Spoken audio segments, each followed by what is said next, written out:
Welcome to the Best Business Podcast, the podcast for established marketers, entrepreneurs, and CEOs, the ones who want to join me in my mission to create 200 new multimillionaires who solve world problems with entrepreneurship. If that's you, then this podcast was created to give you access to the tools, training, strategies, and tactics you need to achieve multiple seven-figure profits as soon as possible. This world needs the best business you can build, so please get ready, open your mind, believe you can do this, and let's build a better world together for future generations. Hello everyone, thank you for joining us. My name is Daryl Urbanski, your host as always, and today we are joined by the UK's leading LinkedIn lead generation and client conversion authority, Simon Davis. LinkedIn can be your number one source of high-value business-to-business leads and clients. However, most business leaders, consultants, coaches, and sales professionals are missing out on its power.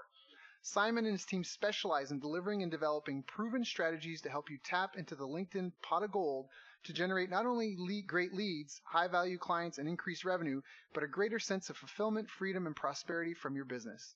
I've asked Simon to join us on this call today to discuss how we can get more from our online marketing efforts and turn more of our leads into high-paying clients. Simon, thank you for joining us today, my friend. How are you doing? Oh, very well indeed, Daryl. Thank you indeed. That was a lovely introduction.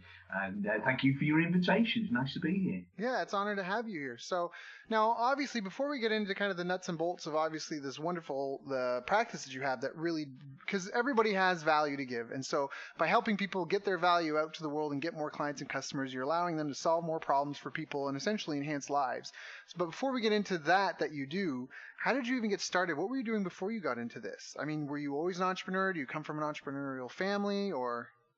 Well, no, I don't. I come from a family of teachers, of all things. The most entrepreneurial family that's ever walked this planet. And I am the black sheep in more ways than one, and we perhaps haven't better go down that avenue. But no entrepreneurial background before me. Nobody had been in business. Nobody to give me a lead as to how to do it at all. So how I've come to, and I pride myself in being unemployable. I held the job down for less than 2.5 years in our British Health Service, and really within weeks it was as plain as the nose on my face that I am not employable, and I'm proud to be so. I haven't had a job in nearly 30 years.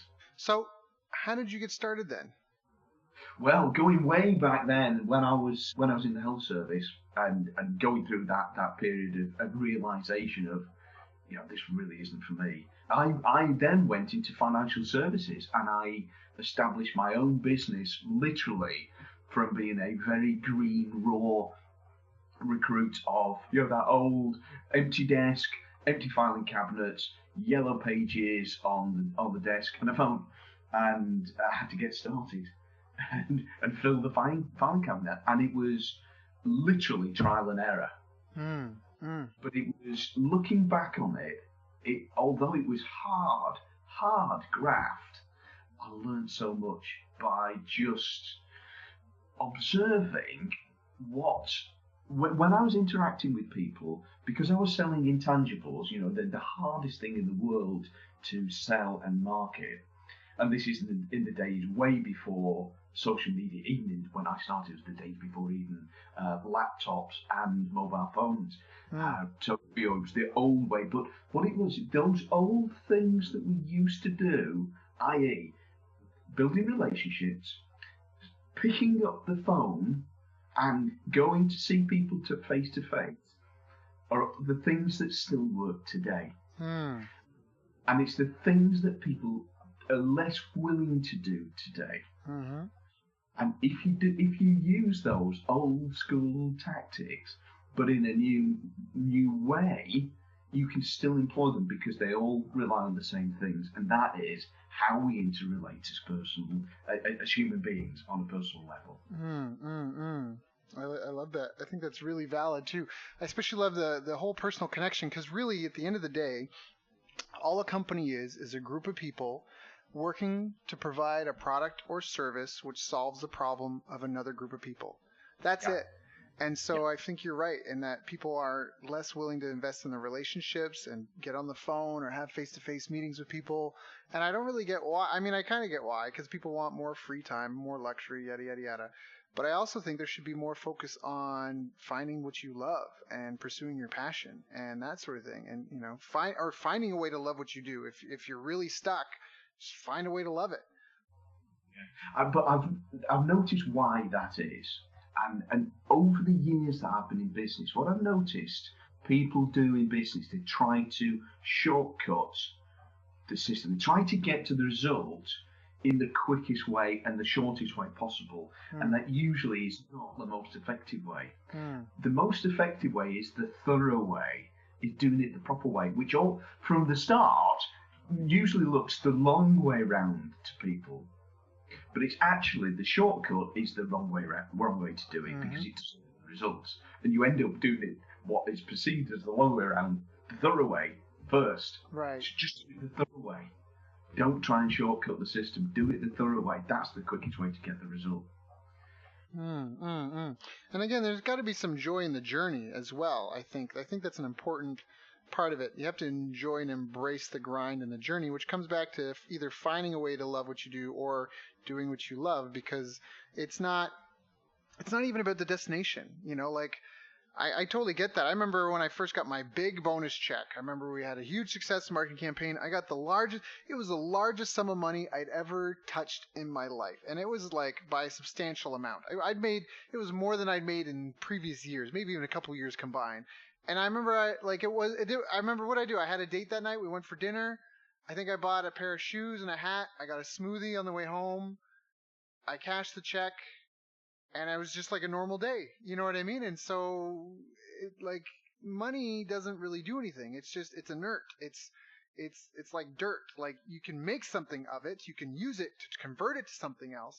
But you know what I mean? Like, I really value when you're saying that. Like, it's people want the shortcut because they just want to be at the destination, but you have to find a joy in the grind and in the process itself. And if you're missing that, then you may have the wrong goals. And it's okay if you get brought in. Like, the shiny carrots will get you into the race, into the game.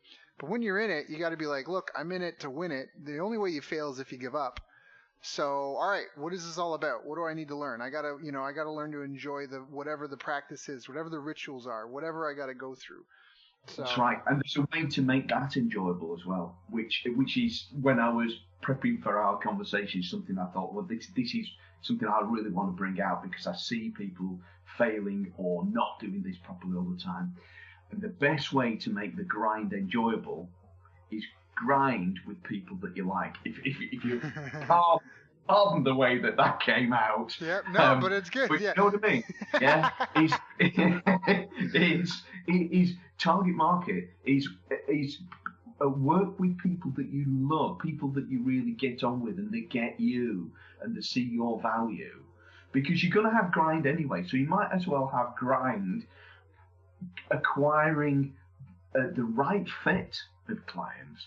So it doesn't feel like grind. It's getting you to the place that you want to be, rather than when you grind away successfully or unsuccessfully, you end up with a really crap client. And spend your time with people that you love. It's much more like it's fun.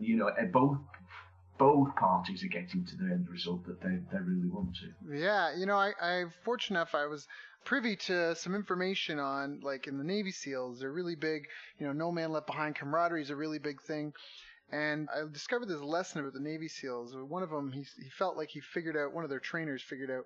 He figured out the formula for camaraderie, and he said it's joint suffering and laughter. It's mutual suffering and laughter. That equals camaraderie. If you suffer together or grind together, right, and you can laugh about it and find joy in it, that's where the camaraderie comes in. That's where the companionship and the team effect comes into place. Yes. So go through that adversity together. Yeah. As a binding influence. Absolutely. Yeah, I love that. That's great. Yeah. So I agree with that so much. So do you feel like you've gone through milestones in your career where you're figuring things out? And if you do, what were kind of the stages, like in your early days and then, middle days and kind of like now? Yeah, well, I would say I'm still going through, almost 30 years on. I'm still going through milestones and realizations and aha moments and refinements. But I think one of the big milestones or breakthroughs that I had was going back to this target market thing. And looking back on it I was in my mid to late 20s at the time.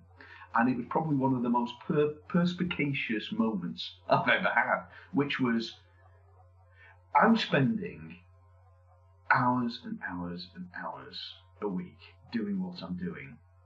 It might as well be bloody fun as utter misery. So how do I purposefully design the business that I want?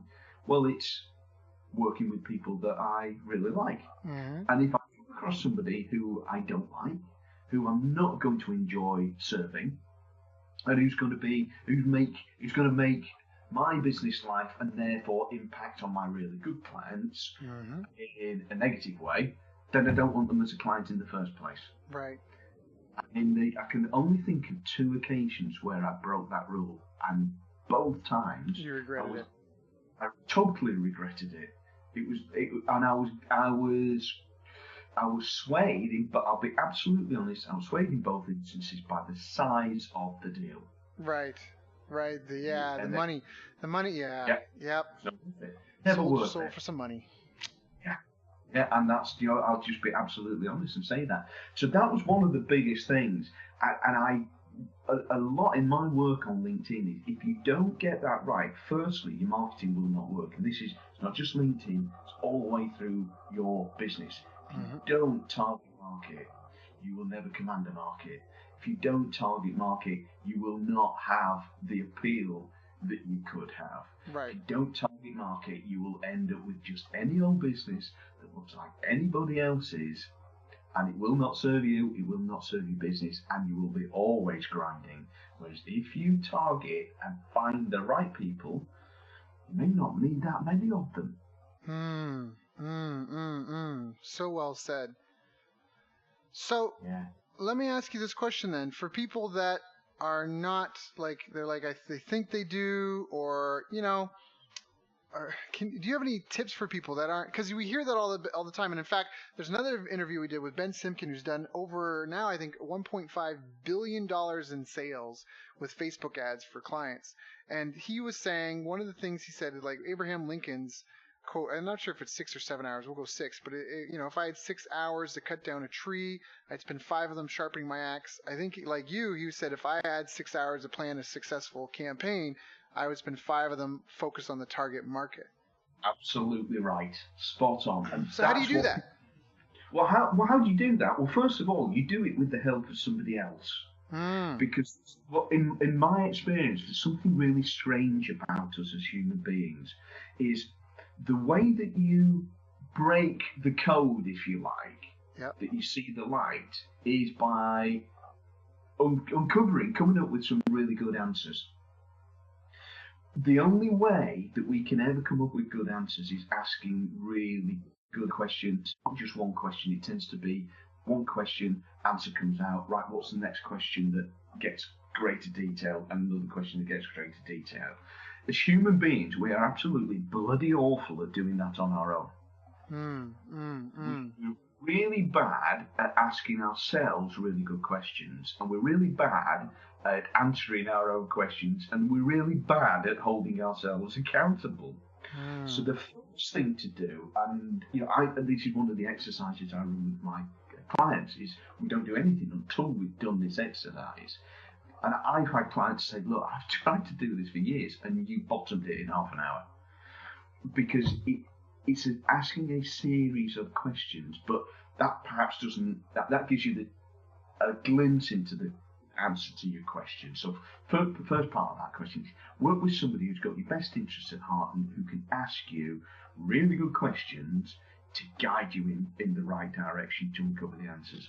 But really, the answer lies in who do you enjoy working with? Who have you worked with in the past? Who you've gelled with? Who's really got you? Who have you worked with in the past that you've got great results with. Hmm. So who have you not got a synergy with? Because you need to know who not to attract as much as who to attract. Right. Yeah. Right. So right, it's firstly it's doing that broad brush, right? Well, what are the kind of people? What are you like as an individual? What characteristics do you prize in other people? Things like collaboration, honesty, professionalism, punctuality. You know, can they afford your services? Do they have a deep enough desire? You know, do you have to? Is that market already pre-educated, or will you have to do a lot of the pre-education first? Mm-hmm. You know? Yeah. Does that niche that you're looking at, is it occupied by the kind of people that have the characteristics you're looking for? Mm-hmm. Mm-hmm. Mm-hmm. You know, what are those characteristics? You know, are they friendly? Are they open-minded? Are they flexible? Are they collaborative? Are they creative? Yep. Yeah. Yep. So just Yep. look at those things first. And Yeah. then what tends to happen when you're talking about those, faces will pop out, and then you know it's homing in on those faces. Right. Let's talk about those people as individuals. What's made them special? Why did you think about those? Right. Tell me about them, and let's list those characteristics so we then know what we're looking for. And when you found it, you'll know that it's a match. Those are great, and I think you're right. That really does help, because some people, especially when they're just starting a program or it's a new product line, they're just happy to get anybody to give them money, right? Yeah. Like, that first time someone pays you, you're like, oh my gosh. Yeah. Right. That's right. There's another question that I think is a great one to ask as well, and that's, what's the second time the car doesn't start for your ideal prospect? And what I mean by that is the second time they have that problem, because problems are markets, not just demographics. You know, it's not just soccer moms, it's the problem they have.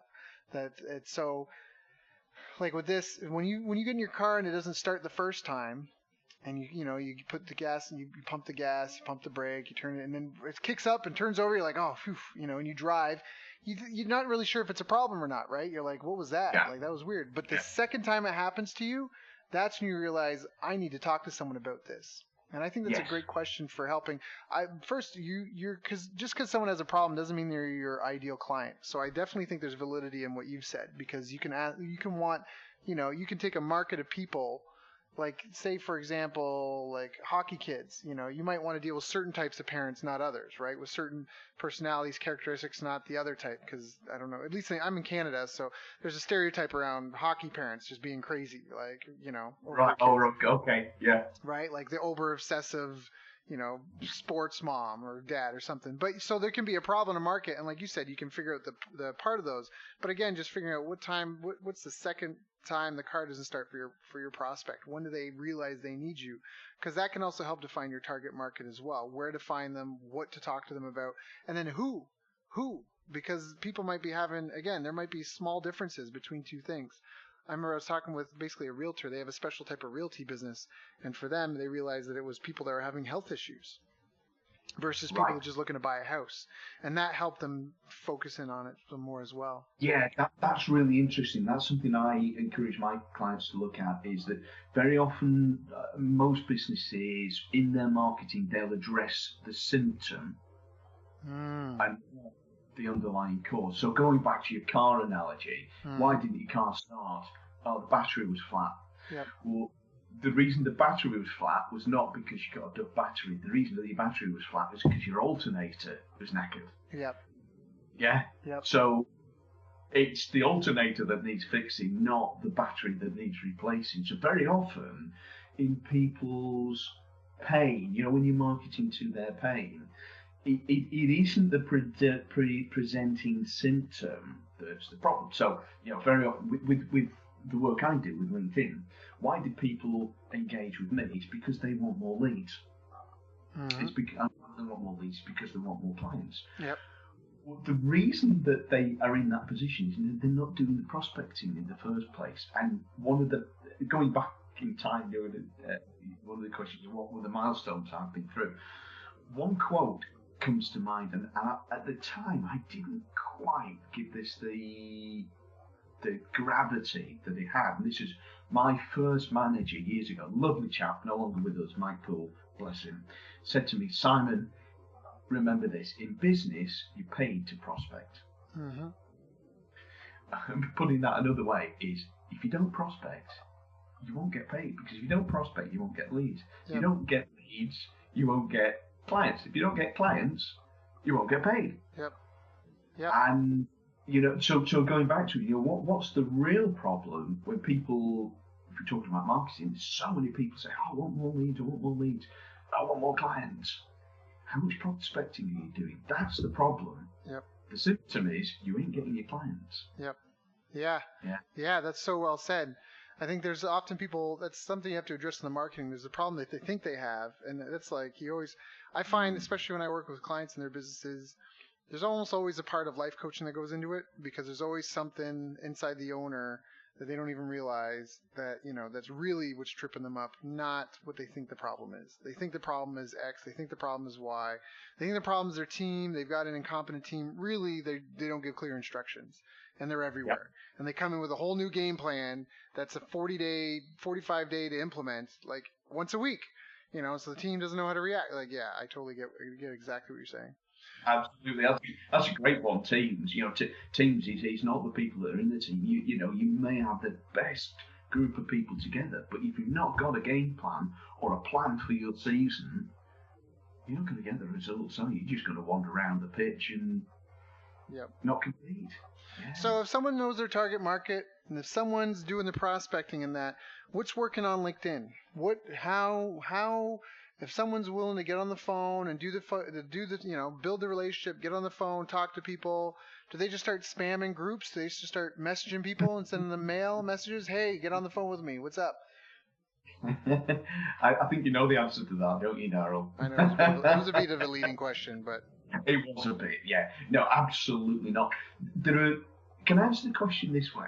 Sure. There are two main mistakes when it comes to actions taken on LinkedIn that people fall foul of. Before that, there is the problem with how most people write their profiles, but maybe we'll come back to that in a moment. So, what are the two big things that people do wrong on LinkedIn? They're either completely lethargic and sit back and don't do anything because they don't have a game plan, so they don't know what to do, or that they jump in and spam people. And going back to what I was saying before, they try and get to the results too quickly and end up just repelling people. Right. Because they're being repulsive. Yeah. It's dead easy. Yep. Getting success on LinkedIn is really, really easy. And it's the way that you get success with all of your marketing. Just be a nice person. Just be a normal person. Just act in accordance to accepted human interrelationship conventions. Just be a nice person. Yeah, and do it this way. Think, I'm going to take this action. If it were coming in my direction, how would I respond? Yeah, I think that's a great thing to point out because it's so easy with social media. I think people tend to not realize there's other people on the other side. They mistake activity with productivity. Hey, I'm going to send all these messages. Look how productive I'm being. I'm copy and pasting and sending all this. But like you said, it's, you can have, it's funny because I just saw a buddy of mine. He made a post today about some marketing he was doing, and he was talking about how he did one thing and it got something like 1,000 clicks. And he did the other thing and it only got like 300 clicks.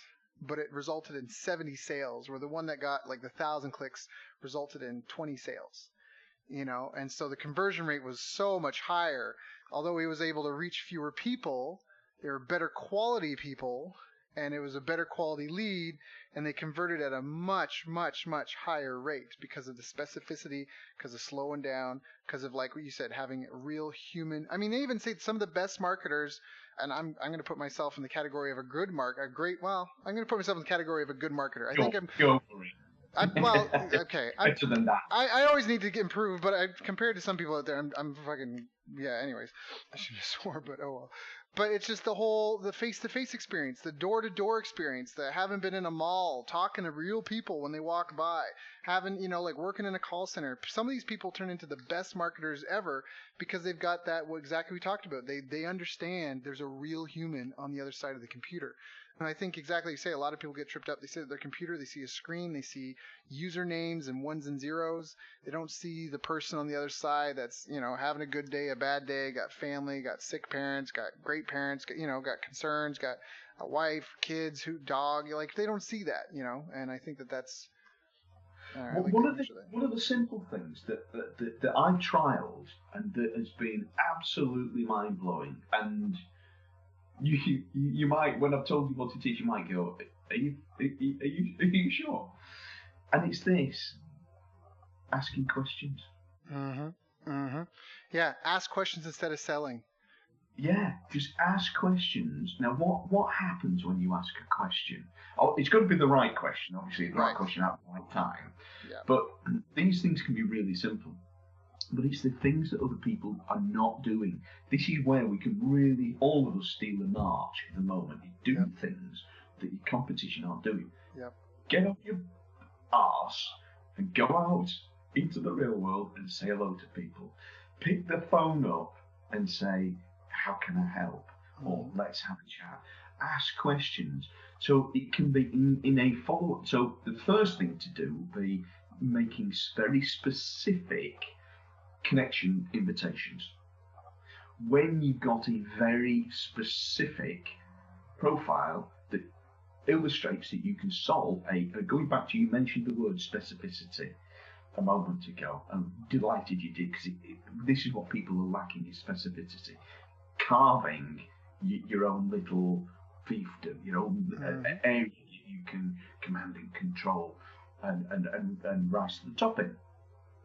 So if you're connecting with very specific people and you're immediately putting a very specific message in front of them that says, when they see it, where has this person been all my life? And then if you're following that up with a very polite message that says, oh, tell me about X. For example, I'm running a little side project at the moment, just testing this out. The response is phenomenal.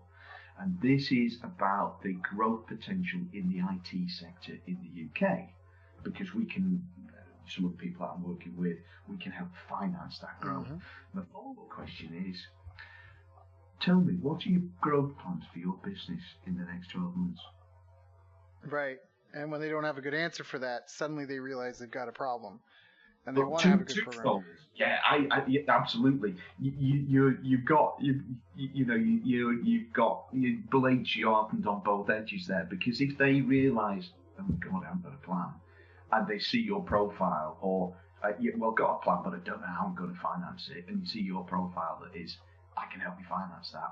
Or the other side of the same blade, same coin, is, I've got a great plan. Business is going brilliantly well. You're going to want to tell the person who's asked that about it. So it opens up an enormous conversation just one simple question. So what you can do then is follow up with interest. Wow, that's brilliant. Glad it's going so well with it for you. Tell me all about it. Who are you working with? What's the product? What's the market? Now, people like to talk about themselves, don't they? Oh yeah, people are more than happy to talk about themselves. And again, they genuinely they don't know how much you care until they don't care. What's the quote? They don't care what you know until they know how much you care. That's it. That's it. And I think that's a really important thing, because again, it's all about people. It's about helping one group of people, helping another group of people. Your company, which is a group of people, helping another group of people. So what would you recommend to someone that's just getting started on LinkedIn and they're struggling and they're trying to figure out, how do I put a profile together that's going to help and work? Okay, the first thing that you really have got to have on your LinkedIn profile is the right headline. Because when you're going to connect with somebody else, the only thing that they see is your profile photograph, your headline. Right. What most people do is they put their job title. So, internet marketer, let's say, to include you and I in this. So, Daryl Urbanski, internet marketer.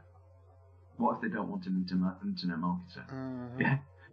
they want somebody to get them more leads, more clients, and a significantly high level of conversion to skyrocket their profits. Yep. What's going to have more appeal? What's going on in people's minds is, who's this person? How can they help me? Where do they fit in my life? Yep. Internet marketing doesn't tell them. Yep. Yeah, there's no data. There's nothing to it. It's a category. There's no specificity. There's no category. That's right. But also, you just look like exactly the same as your competition. Yeah. So you don't do anything else. There's lots more to do besides how you write your summary, how you populate it with valuable information that establishes you as the obvious expert. But in the time we've got available, that's the thing to work on. And there's a formula for this. Who do you work with? So that as soon as they see it, they know it's relevant to them. That's why you have to do the target marketing exercise first. Mm-hmm. So who do you work with? Second bit is, what problems do you solve? Third thing is, and you need to know that they are the big burning issues of that target market. Third thing is, what's the big result that you get for them? And that should be the one that they are struggling to get for themselves on their own. Otherwise, why would they hire you? That's right. That is 100 characters. You said 100 characters? 20. 20 characters. 120. Oh, 120. That's still such a small spot. What is it? There's a good copywriter saying, he used to say, sorry my letter was so long. If I had more time, I would have made it shorter. That's right. Yeah. I love it. Like, great quote, that. That's right. There's the challenge. And there's a way around that. Is write a long headline and then edit it down. As Dan Kennedy said, you stick on the page and then pull all the bits out. That's awesome. That's excellent. So, all right. So they get a good profile going. They've got a target market. They aren't afraid to ask. I love to ask questions. That's actually a reminder that I have show up on my phone. I have an iPhone. I have that show up almost every day. It's either a weekly reminder or a daily reminder. Ask questions instead of selling, because that's such like that alone was worth whatever time people spend listening to this interview. But if they just listen to that and adhere to that, just ask people questions, get a conversation going. Don't just pitch people. Just, hey, how are you? Tell me about your life. Tell me about your pain point. Let's talk about this subject X. I happen to be an expert at X. I happen to do X for X people. Yes. Tell me about yours. What's your going on? And then, some of it might be repetitive. Some of it might be, but I mean, that's how you train other people. That's how you develop systems. That's how you create a sales page that converts, a teleseminar, a webinar that converts, a video sales letter, all these great automation tools that everyone wants to have so they can not have to work or feel sleazy, salesy, yada, yada, yada. You get that by doing it and being in the trenches. And it's not salesy to ask people questions like, oh, that's wrong. Yeah, we should never pitch. Pitching does not work. Yeah. Asking questions work that allow people, because that shows that you care, but also it allows you to put the right solution in place. Yeah. The other thing about asking questions, just while it's on my mind, is going back to the target marketing. Very often people say, well, I'd love to work with these kind of people, but I don't know what their problems are.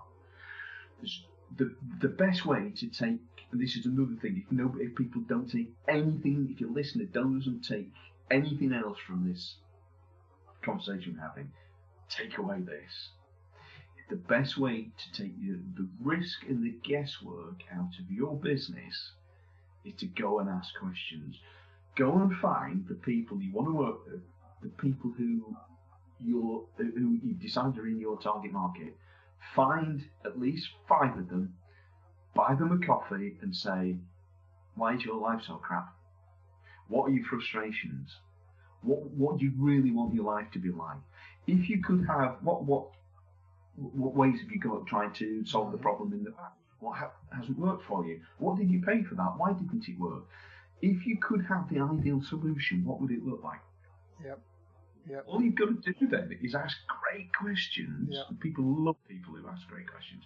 And then it's dead easy. All you've got to do is come up with your questions first, buy somebody a coffee, or even better, buy them lunch, because they'll love you then, and they'll probably turn into a client anyway. But don't try and get them as a client. That's a big no-no. You're not trying to pitch them, trying to get information. Then all you've got to do is ask them the questions and sit and listen. Yep. and record it and then respond by just creating what they told you they want. Yep. And for people that are just getting started out, just do it for free in the beginning to get the hands-on experience if you have to. Do it for free, do it however. I mean, maybe charge a smaller fee, but just get a suite of case studies and testimonials going of people who you've really helped. Because otherwise, you need that proof. It'll just make your life easier. You can do it without it, but it can be an uphill battle. I think that's just great advice. Just sit down with people that you think fit your target market, talk to them, ask them questions, find out what their pain points are, have a conversation. I feel like, again, it comes back to this. A lot of people that are struggling or failing, you just need to get your life better organized, use your time a bit better, and follow these simple steps. It's not necessarily easy, but it's very simple, right? I mean, nothing we've talked about here requires you to have a degree in rocket science. It doesn't require you to have any special skills or aptitudes, but you can use this to build a multi-million-dollar business if you implement it well, track what you're doing, do it on a consistent basis, document your results, and then train others, in your team to help you do it and grow your business for you. I mean, again, it's what people are not doing at the moment. Just go back to the basics. And it's common sense, not common practice. But if you do it, it takes all the risk and all the guesswork out of your business, and therefore all the fear. And when you implement it, when you respond and just give them what they said that they want, up goes your confidence, up go your fees, up go your profits, and people flock towards you because you've designed it, you've done it the right way. Yep. Not just guessing, hitting and hope. Yep. So well said. So do you feel like anything in your personal career? So we've talked a lot about that. So for you, do you feel that you've ever had anything that held you back? I mean, obviously you follow the basics and fundamentals. Like you said, you're willing to get on the phone, you're willing to meet people. But aside from this, do you feel like that anything ever held you back in your career? I would say, and then here's a lesson for other people, is not building my network of influential people soon enough. I think if there were one thing that I would go back and do more thoroughly, more conscientiously, and more consistently, is build a support network. People that, because we can't all do it on our own, is, okay, well, identify your own skills. What are you good at? But who can you either partner with, or who can introduce you, who can you put strategic partnerships together with, or who can support you technically, or who can you, with your influence, be seen alongside, so you up their game and they up your game. That's a great one. And there's a fantastic book on that too. It's Jeffrey Gitomer's Little Black Book of Connecting. If anyone's interested in that, that is a fantastic read. It's not a long read. It is a fantastic read on how to network and build your network. It is fantastic. So do you feel that you have a day-to-day habit or routine that you go through or you use that helps you maintain the success that you've achieved or that your best clients have? Yes, I do. I have dedicated days where I do certain tasks on certain days. The other thing that helps me is breaking my environment. I've got a lovely Springer Spaniel who is lying down beside me. I had to compensate her squeaky tennis ball so we weren't interrupted. That is on my desk next to me. She's great. So this afternoon, we were out for 2 hours in the English countryside. Now, what that helps me do is be much more creative and form a plan, because I don't form good plans sat at my desk. I implement at my desk. I'm not creative at my desk.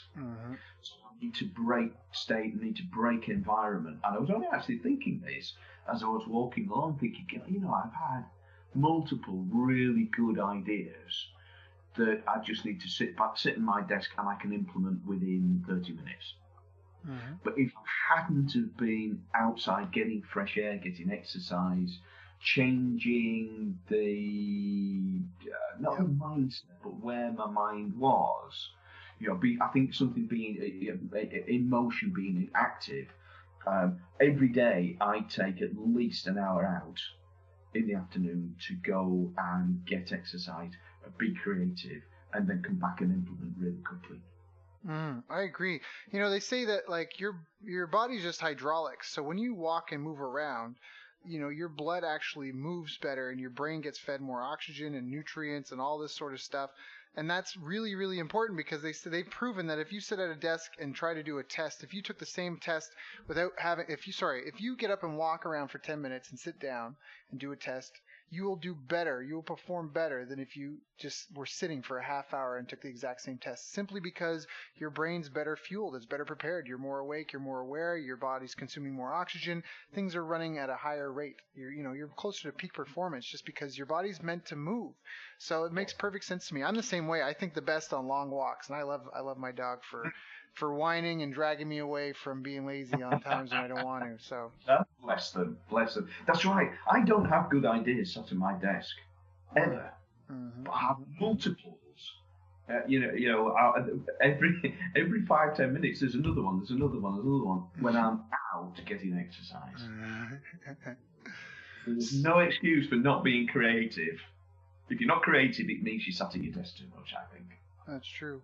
So what do you see as the future trend of LinkedIn marketing? Oh, God, if I had a crystal ball. Well, what we don't know is what LinkedIn are going to be putting together in the future. They're in the process of dripping out a new look, which nobody likes. They tend not to delete anything. They just go and hide it in a different place, in a completely logical place. So it doesn't look like it's going to get functionally any better. It looks like it's going to move towards being paid, potentially.